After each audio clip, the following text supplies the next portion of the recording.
Hi mga kasayan, so kaka-out ko lang sa work from my call center shift.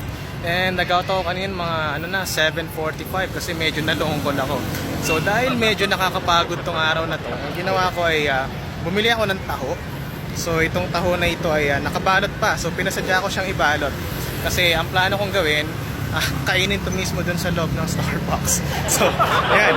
So kita natin na ito yung malaking version. So may kapsat, may kutsara. So konti trivia lang pala about sa taho. Itong taho na to, binubuo siya of course ng tofu, tsaka ng arnibal, and ng sago. So meron siyang counterpart actually dun sa Malaysia, tinatawag nila tong tofu pa. So dito, naka-strip muna tayo. Kakainin ko to sa loob ng Starbucks. Papa-aircon lang ako. Walang sago sa taho, umasa pa ko talaga. Tagal nagantay sa'yo, walang sago sa taho.